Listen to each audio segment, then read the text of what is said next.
เป็นแหวนเยี่ยมกว่าเป็นหรอกไงกัดเลยไงกัดปลาไหนเนาะมันสภาพทางยาก เลิกเติบพี่น้องเนาะ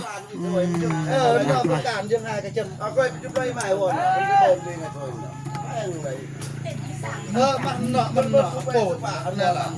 ก็อย่าไปก่อนมันยังได้ตักก็ดอกพยายามดูบ่ อยากลายพี่น้องนะเก็บเธอน้อยเธอละน้อยพี่น้องเอ้ยซ้ำสิได้ซ้ำซามันสิเลิกก็บ่แม่นเรื่องง่ายเลยพี่น้องเนาะแต่ว่า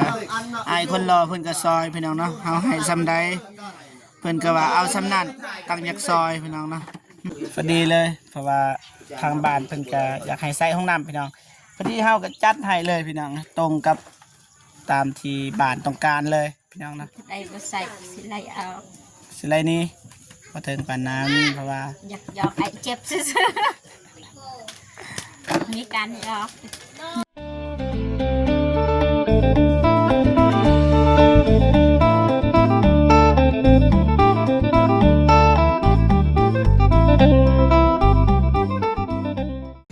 กับทักทายสบายดีและสวัสดีเด้อพ่อแม่พี่น้องเบิดสู่คู่สู่คนเนาะ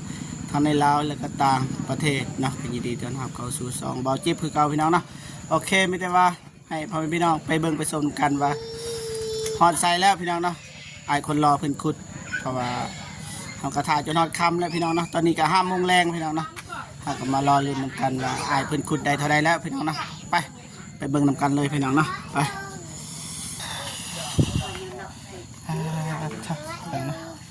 น้องเดิมก็ใจจดใจจ่อรุ่นอยู่พี่น้องนะสบายดีน้องเดิมโอ้ยสบายดีไอ้เจ็บสบายดีพ่อแม่พี่น้องพี่ใจบุญทุกท่านสบายดีFC พังไทยพังลาวต่างประเทศอยู่ในบ้านก็สบายดีเปิดชูทุกคนเด้อสบายดีใช่ไหมประมาณจากเม็ดแล้วประมาณมั้งเท่าไหร่เท่าไหร่ว่าจากเม็ดปลาย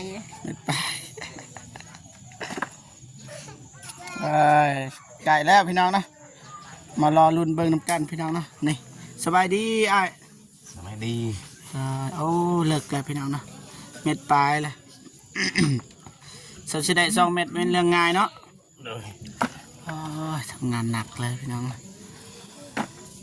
อะไรใช้ยาวน้องซิมไปใช่เลยมือ1 เข่าปะซิมมือ1 เข่า1 เข่าน้องดิ1หรือบ่1แล้วอ๋อไหวเนาะไหวอยากเบิ่งเขาขุดอยากเบิ่งเนาะมาลุ้นน้ำกันพี่น้องนะไก่แล้วพี่น้องไก่แล้วพี่น้องนี่เก็บทีละนิดทีละน้อยมันก็สิได้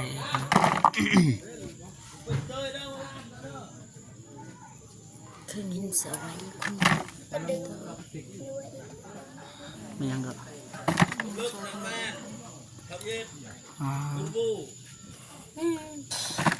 มันยังเนาะบาทนี่เราอ่านซื้ออยู่พี่น้องว่าอ่านนางเดิมฮะจังเลยนางเดิมหันเนี่ยได้โมดื่มอีเดนเป็นยังอ่ะเรื่องยังเนาะสบายดีอ่ะสบายดีสบายดีเรื่องวิทย์ไทยว้าไอ้ใหม่ยังเนาะมากวดวิทย์ไทยแล้วเบิดบูบานเฮานี่ทั่วเนี่ยกับการจะตั้งบ้านทางคณะวิทย์ไทยมากวดเจ้าแม่นแล้วเซตให้บ่ผู้ใดใส่หรือบ่ใส่แต่ว่าตอนนี้เขากำลังขุดให้น้องเดิมเลยตัวนี้กำลังสร้างโอเคแล้วนี่โอเคป่ะโอเคโอ้แสดงว่าไอ้มาเวียกมาเกี่ยวกับยังอธิบายละเอียดป่ะเข้าใจเรื่องศรัทธาเนาะเรื่องวิทย์ไทยว่าครอบครัวได้มีครอบครัวบ่ได้บ่มีเขารู้จักเขาจะเอาข้อมูลมาส่งให้เขาผู้ใดใส่หรือบ่ใส่นะได้โอเคนี่แล้วนี่สร้างเห็ดไหมเพราะว่าบ่อยากให้น้องเข้าป่าแม่นเข้าป่าแล้วมันยากนะกลางค่ำกลางคืนมันจะเสี่ยงนะงูเพราะว่าแต่งูยุงอันตรายยุงจักสิว่าแล้วพี่น้องซอย เดินเดินเลยสู้ได้เด้อ สู้ตายสู้ตาย สู้ได้มาซอยได้นี่บริจาค แต่ เลย เกียมประหะแสนลูกซึ่ง ฮะนั่นเลยเกียมเงิน500,000 เคยได้ยินเขาว่าเกียมเงินหะแสน สมยินได้ซื้อมาว่าก็ได้เวียกเขาว่าต้องวนดอกมันเด้อไหมนี่ใจจดใจจ่อกับห้องน้ำเขาห้องน้ำห้ามันแล้วนี่ห้องน้ำน้องเดิมพี่น้องเนาะจักมือประมาณ แม่น มืออื่นนั่นแล้ว มืออื่นแล้วป่ะโอ้ เป็นพลบ่ตก เป็นคนบ่ตก มืออื่นนี่บางทีก็สิมาแต่เช้ามือ โดย มาแต่เช้ามือสิพาเบาเจ็บไปใส่มือ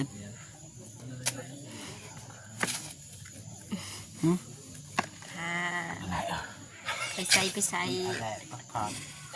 เมื่อยพักผ่อน เอาก็ยินว่ามืออื่นสิพาเบาเจ็บไปบ่ฮู้ว่าไปทางใดไปใส่กับน้องซิมเจ้า อ๋อพาไปเก็บหอย พาไปเก็บหอย 12 เม็ดเลยเด้อ แม่น2 เม็ด2 เม็ด 12 เม็ด2 เม็ดเต็มไว้ โอ้12 เม็ดบ่ไหวแล้วอ้าย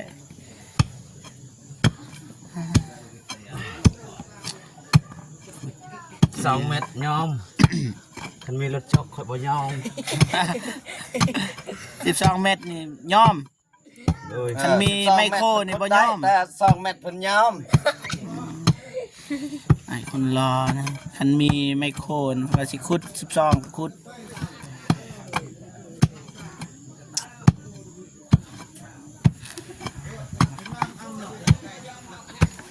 เงาก็ก็ว่าห้องน้ำน้องเราว่าที่เนาะ ว่าห้องน้ำเขามา ง่าย ใส่ แล้วไอ้ฮักกินเนาะ โอ้ ไล่ตะวันยอม พี่น้องนะ หยุบง่าย ในบาท ไปตามจ้า เดินเลย สบายดีอ้าย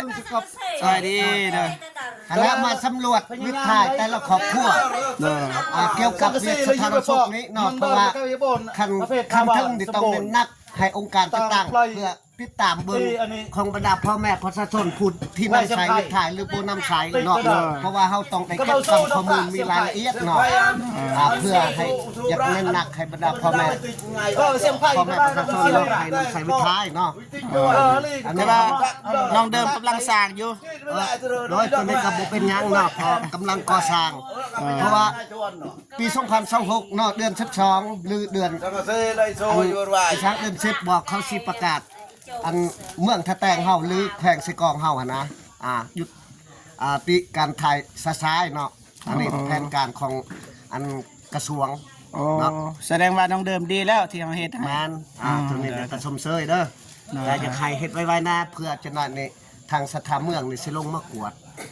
เนาะ ก็อยากเฮ็ดไว้อยู่แต่ว่ายันว่ามันสากอะ จักสิว่า ก็บ่เป็นหยัง โดย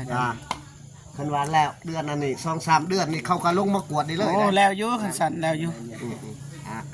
โดยขอบใจหลายๆอ้าย เออ สบายดีเด้อโดย ได้ สบายดีเด้ออ้าย สบายดี พอดีเลยพี่น้องนะ พนักงานนี่สิได้เห็นเนาะโอ้แม่นพวกนี้ได้เฮ็ดเวียกอะลีรอเนาะ แม่น ได้อันนี้ถ้าว่าพวกเขานี่แม่นว่าองค์การจะตั้งเนาะเพราะว่าเน้นหนักพ่อแม่ประชาชนให้นำสายวิทย์ท้ายเนาะอันนึงอันซองมานี่ถ้าว่าแต่ก่อนนี่มีแต่อสบผู้เดียวเนาะลงลงสำรวจนะเดี๋ยวนี้ถ้าว่าเอากับองค์การจะตั้งครบแต่ละหน่วยงานนะไปถ้าว่าช่วยกัน โดยขอบใจโดยบ่กวนเลยอ้ายไปต่อทางนี้พี่น้องนะ สมบูรณ์เปล่าสมบูรณ์ให้ปะกระตอบจะปะกระตอบ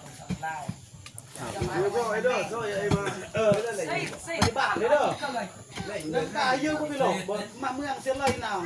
ก็ว่าให้น้ำใสนี่ไงกัดก็เล่าได้อันนี้ก็เบนเยอะกว่าเป็นหรอกไงกัดเลยไงกัดก็เล่าไหนเนาะมันสภาพทางยาก เลิกเติบพี่น้องเนาะ เรื่องประการยังไงกันจนเอาไปจุดไปใหม่วนมันก็โดนเลยไงตัวมันเนาะโปรดอันนั้นล่ะ อยากหลายพี่น้องนะเก็บเธอน้อยเธอละน้อยเธอละน้อยพี่น้องเอ้ยซ้ำสิได้ซ้ำซามันสิเลิกก็บ่แม่นเรื่องง่ายเลยพี่น้องเนาะแต่ว่าอายคนรอเพิ่นก็ซอยพี่น้องเนาะเฮาให้ซ้ำใดเพิ่นก็ว่าเอาซ้ำนั้นตั้งอยากซอยพี่น้องเนาะเสือน้ำใจของอายเนาะบางทีบ่เจ็บก็ให้100,000แต่ว่าบ่เจ็บก็สิให้อยู่ดอกเด้ออายเด้อได้คำมืดแล้วบ่พักบ่อายบ่จะน้อยพักจะน้อยบ่อ๋อ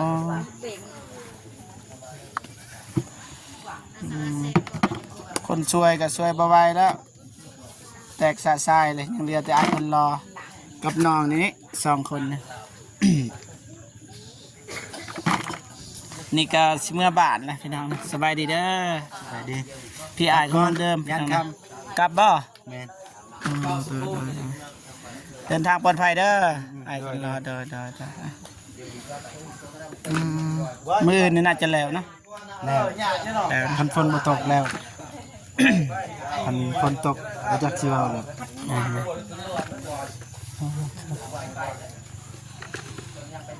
น้องเดิมมานี่น้องเดิม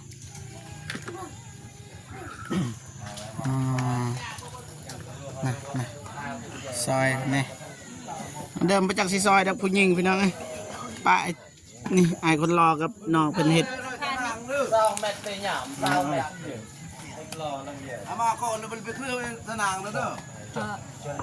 เนี่ยนุกครกเมย์มาเรียกเราคนไปหาเจียสเปรย์ตะบกอนตุนที่โดย